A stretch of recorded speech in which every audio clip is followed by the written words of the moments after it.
I took my coworkers out for drinks, only to realize I didn't have enough money to cover the tab. Desperate, I walked up to the hottest guy in the VIP booth. Hey, can you pay this for me? I'll Venmo you later. The guy tried to play it cool. Miss, do we know each other? I snatched the drink right out of his hand. We don't, but ask your bodyguard how many times he's called me for a favor. I've saved your ass enough times. Can't you return the favor once? The man looked confused, but his bodyguard immediately covered his face with his hand. Boss, it's true. Every time you get blackout drunk, you attack anyone who comes near you, except her. I've called her multiple times to beg her to take you home. The group of guys sitting around him perked up, looking at me like I was a unicorn. Wait, for real? When Lou gets wasted, he's like a rabid dog. No one can touch him. Yeah, I tried to help him to his room once, and he nearly snapped my arm in half. Same. They say Lou is possessed by demons when he drinks. I didn't believe it, tried to outdrink him, and ended up in the hospital for 2 months with multiple fractures. The doctor said it's hyper-defensive instinct. He trusts no one when his inhibitions are down, so he attacks on sight. What makes this girl so special? I don't buy it, unless she proves it right now. I raised an eyebrow and pulled out my phone, flashing my QR code. Sure, transfer me $500 first, and I'll give you a show. Someone actually whipped out their phone and sent me the money. Ding, payment received. I pointed to the bar.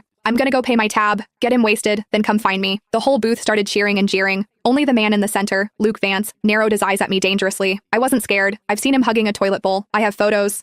Look at him now, sitting there like a king in his VIP booth, all elegant and refined. A total fraud. I'd already seen him at his worst. I paid the bill and sent my coworkers home. Then I walked back to the booth. Hey, I took the 500. I had to deliver the show. Luke's friends were trying their hardest to pour drinks down his throat, but Luke wasn't having it. He grabbed my wrist, dragged me out of the club, and shoved me into his Maybach. Slam. The door shut so hard the car shook. Like a shaken soda bottle finally popping its cap. I rubbed my nose. Hey, it's not my fault you only trust me when you're drunk. It's annoying for me too, you know? It all started 6 months ago. I was leaving work late when I saw a guy sprawled out in the middle of the street using a city bike as a blanket. It was hilarious. Being terminally online, I had to take a video. But when I got closer, damn, what a face. Too bad he was wasted, reeking of alcohol. He was muttering about being thirsty. I took out my water bottle and poured him a cup. He was surprisingly obedient, gulping it down. I tried to wake him up. Hey, you can't sleep on the street. Where's your phone? I'll call your friends. He ignored me, snoozing away on the asphalt. I had no choice but to pat him down.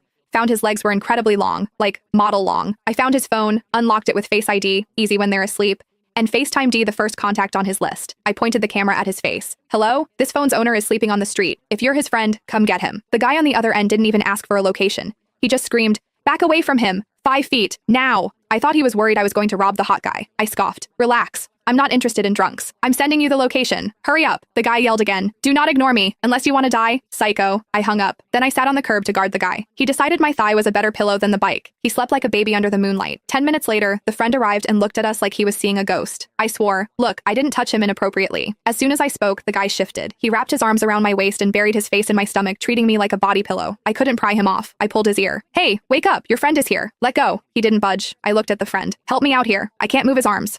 The friend stood 5 feet away, refusing to move. I was pissed. Why are you just standing there?